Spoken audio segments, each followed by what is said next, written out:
Welcome to Clued in Mystery. I'm Sarah. And I'm Brooke, and we both love mystery. Hi, Brooke.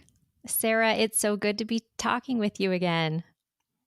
I know I've said it before, but this is my favorite time of the week. Same here.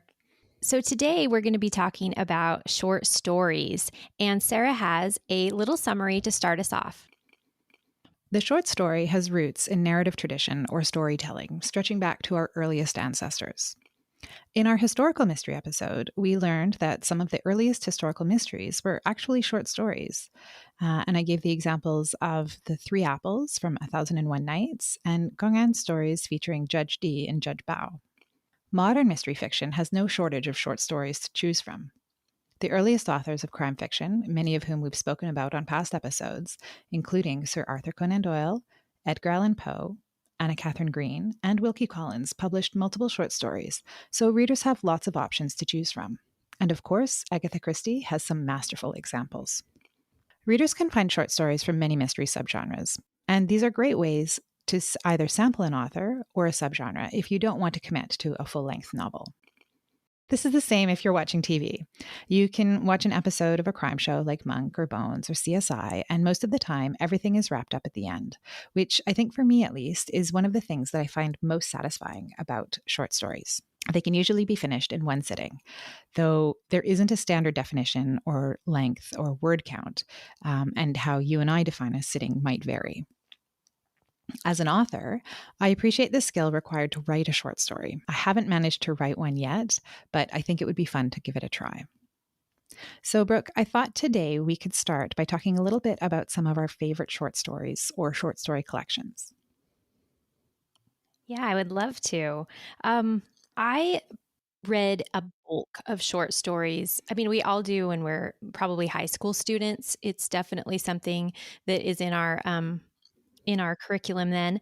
But then I went on to do a English lit major, and that was a way for us to survey an entire era of literature or a genre or maybe a large work of an author in a really short matter of weeks. So we read lots and lots of short stories, which I much preferred over the whole excerpt technique. That's not nearly as satisfying. So I think if I look back, some of the favorite ones that I read over the years were The Lottery by Shirley Jackson, who she also wrote The Haunting of Hill House. Of course, my Poe stories, Telltale Heart and Cask of Amontillado. And I loved The Monkey's Paw, which for a lot of years I actually accidentally attributed to Poe because it has that very Poe vibe to it, but it's actually written by W. W. Jacobs. Oh yeah, those are great short stories. And yeah, you're right. Monkey Paw definitely feels like a Poe story. Mm-hmm. Oh, yeah. And it's much, much later. He wrote that in 1902, and Poe was writing in the 1840s. So it's interesting to see that thread of a style, I guess, going through. And this week to get ready for the show, because you had already read A Terribly Strange Bed and I had not. So I read that this week and I felt like that same very gothic, eerie tone to that story as well, which I loved. Yeah, and so that's a Wilkie Collins short story, and I really enjoyed that. And I think one of the other things that I really like about short stories is they're very accessible, right? And Mm-hmm. again, I think that's because of their length. But I actually found A Terribly Strange Bed easier to read than the Moonstone, Yes. right?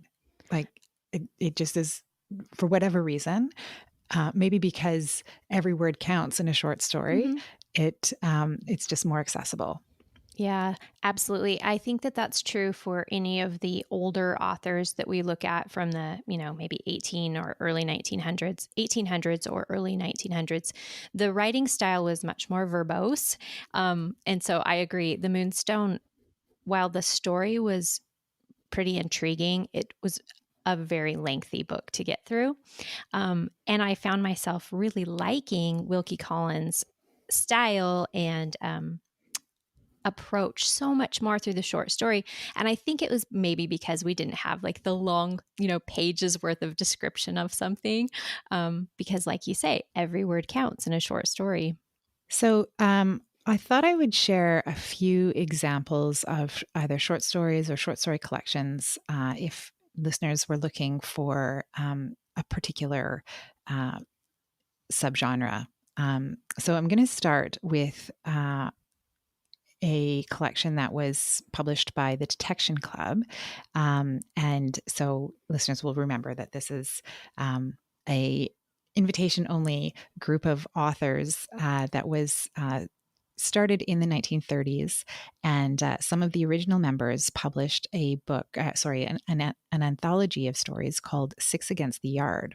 So it was originally published in 1937 and re-released in 2014 with an essay in the 2014 version. It includes an essay by Agatha Christie.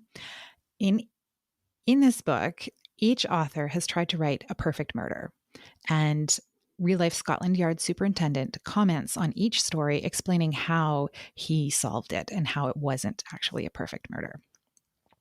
So the authors of the stories include Anthony Berkeley, Freeman Wills Croft, Marjorie Allingham, Ronald Knox, Dorothy L. Sayers, and Russell Thorndike. So this is a really great sample of stories from Golden Age authors. And at the time when this was published, they would have been amongst the best of the genre. And they still are. I don't know if these are the best stories that these authors wrote, because I haven't read anything else by some of them, but I really like the premise. I really enjoyed. I actually listened to this, and I really enjoyed. I really enjoyed it, especially the kind of the debrief from the superintendent. Yeah, that sounds fantastic. I would love to grab that one too, Sarah. Another example of an anthology published by a group of writers, this time it's from the Thriller Writers of America, and they've published several anthologies. And one that I enjoyed from them was called FaceOff, which so this one was edited by Dave Baldacci, and all of the stories are co-written. So two well-known thriller authors pair up their characters. For example, Lee Child's Jack Reacher and Joseph Finder's Nick Heller, and they put them in a situation that obviously they would never encounter in their series, but it's kind of like a crossover episode that you sometimes get in TV. And Baldacci introduces each story and talks about how the authors approached writing it, and that for me was as interesting as the stories, because I just like hearing how stories come to be. So let's talk a little bit about Agatha Christie and all of the short stories that she wrote. So she published 14 collections of stories, featuring 50 stories with Poirot as the detective, 20 with Miss Marple, several with Tommy and Tuppence, and as well there were several that were standalone that didn't feature one of her famous detectives. Some of those collections are a sample of stories featuring multiple different characters, and others just feature one sleuth. So there's some collections that are just Miss Marple stories or just Poirot stories. And then there's The Last Seance, which is some of her spookier tales, and then she's got I just noticed there's one that is winter themed mysteries, one that's summer. Brooke, do you have a favorite Christie short story? Oh, that's a hard one, Sarah. I think that I would pick something from The Last Seance. I really loved that collection. You've got a little bit of psychological thriller, you've get some detection fiction, and those are such two different skill sets to write such different kinds of stories. So I really enjoyed that collection, and I loved The Adventure of the Egyptian Tomb. That's a Poirot short story. I love ancient Egypt, and it's a great story, and you get all of Poirot just packed into one sitting. It's really great. Yeah, I have to say, I actually think I prefer the Poirot short stories Mm-hmm.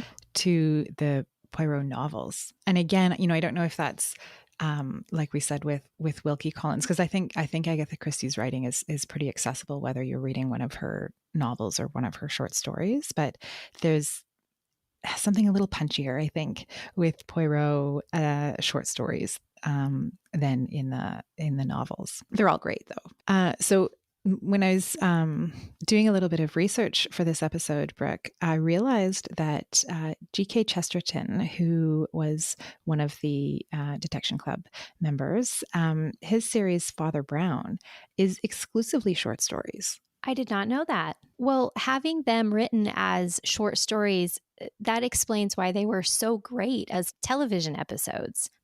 Exactly. It's like it's almost as if he wrote them for TV, although of course he didn't. There's a bookshop in New York called the Mysterious Bookshop, I think. And its founder, Otto Penzler, has edited several collections of short stories in different themes. So there's one, the Black Lizard book of Locked Room Mysteries. And I really enjoyed this because it had some surprises. There was a Sherlock Holmes story written by Stephen King. Oh, wow. Yeah. I thought that was really cool. There's one around hard-boiled and noir detective fiction, so a collection of short stories around that. So I would encourage anyone to check out any one of those collections if they were looking for a particular theme. Additionally, if someone was looking for hard-boiled or noir, I would point them to some of the radio dramas that were produced in the 1940s and 50s. So there's The Adventures of Philip Marlowe, and I believe there's also a series featuring Sam Spade as the detective. And you can find those. I think there's lots of places to find those online if you're looking to hear some of these stories, and those are excellent ones to listen to.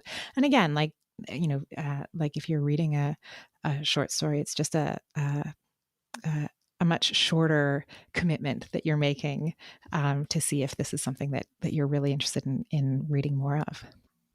The fact that short stories are such a great entry point into mystery fiction is probably one of my favorite things about them. Recently, a friend was asking her daughter's 14, 15, I would say, and she was saying, do you think that she would enjoy Agatha Christie? Because she likes to read sort of cozy mystery in this from contemporary authors. And I said, get her to read a couple of the short stories, because sometimes, especially for a younger reader, a whole novel of any of the Golden Age authors might be a little overwhelming. But once you have experienced a short story and you understand how an author, how they write, how they describe things, the way that they even plant clues and wrap things up, then I think you'd be more ready to grab a longer piece. And I also think that they're so great because, I hit a bad reading slump during the pandemic. I think a lot of us probably did. And then even to get back into, because then it had been such a long time since I'd picked up a thick book. And so I think short stories can be a great way to get yourself out of a reading slump. You get the payoff sooner. As you said, it's a 1 or 2 hour investment of your time. And it kind of helps you remember why you love reading and maybe kind of dip your foot back in. As you're making all these great suggestions, I, this last week, realized that I've been seeing on Netflix the Cabinet of Curiosities, and didn't really register what they were, but they are 6 standalone mystery horror stories. So I think we get really used to on some of the streaming providers that there are episodes that are continuous, to tell the story. But what's great about these are 6 standalones. So they very much are in that short story tone and vibe. You're going to love these. So if you're looking for a television example of these, I think they also, and this is something I find in short story mysteries much more, do you often feel like sometimes there's like a moral of the story or sort of like a message built in underneath, more so than with like a novel? Yeah, it's interesting you say that. I mean, I think that's maybe that's the history of short story. Um, maybe maybe in that observation you're seeing the history of short story, right? Because I think a lot of the early stories that were being told had that, moral of the story lesson that was behind the story, right? Right, the cautionary tale. Exactly. So, uh, so in terms of Agatha Christie short stories, there actually was a series of 12 new Miss Marple stories that was commissioned by the Agatha Christie estate and released earlier this year, featuring Ruth Ware, Ellie Griffiths, Lucy Foley. And so these authors write more suspense type books, but have written some. Each of them has written a Miss Marple story, and I haven't read any of them yet, but definitely something that I'm going to be checking out soon. I have sampled just a couple, and you're in for a treat, Sarah. I am so blown away by the way these authors can, take on the voice of Agatha, and I can't wait for us to both read it and then discuss what we have to say about the different stories. So thanks, Brooke. I think this has been a really great conversation about short stories and some ideas for people who might be looking to read in a different genre. I agree. And this time of year, when you have maybe some time off work during the holidays, it's a great time to pick up a short story and enjoy.